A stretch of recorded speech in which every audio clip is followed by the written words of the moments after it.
Hi, everyone. It's March Book Madness time, and so I am trying to read all of the books that are in the bracket this year. Um, this is my bracket, and the first one that I'm going to look at, the first matchup, is The Insignificant Events in the Life of a Cactus by Dusty Bowling, and Other Words for Home. Now, Other Words for Home is one I read actually quite a while ago, and I really enjoyed it. It's about a girl named Jude whose family lives in Syria. And as things really start to heat up in Syria, her father sends her and her mother to the United States to live with family in Cincinnati. Obviously, there's difficulties for Jude because she's now in a new place and she goes to school and a lot of those kinds of issues, but also she's just worried about her brother and her father who are now living in, a war zone. And her brother, particularly, who gets involved in the political situation in Syria. So not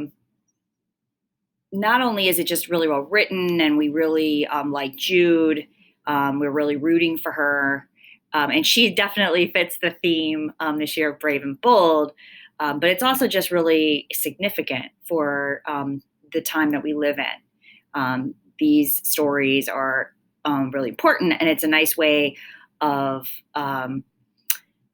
informing, teaching our students about immigration and about the difficulties in other places in the world that isn't particularly scary. And that they can relate to. So the second book, its matchup, The Insignificant Events in the Life of a Cactus, I also really enjoyed, but it's a really different kind of book. She's also brave and bold. She was born, our main character was born without arms, and she learns to pretty much do everything with her feet. The problem with that is, of course, not only do people stare at her just because she doesn't have arms, but people are kind of fascinated by all the things that she can do with her feet.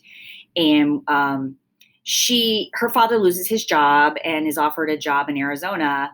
And so she has to start at a new school where she had grown up and where she had friends, and they were just used to her. They'd always seen her use her feet. They'd always grown up with this girl who was born without arms, and it wasn't an issue. But now, of course, it's going to be an issue every day. One of the big things in here is that she doesn't want to eat in the cafeteria because she knows people will stare as she eats with her feet, and that some people are kind of grossed out. So she actually becomes friends with two other boys who she finds that also do not eat in the cafeteria for various reasons. One of her best friends has Tourette's, and his tick is that he barks. And that's obviously pretty obvious when they go out in public and things. So, and there is a little bit of a mystery. She's adopted, and so there's a little bit of a mystery about who her biological parents are. Again, it's really well written, and I really enjoyed it, and I think our students are going to really like it as well.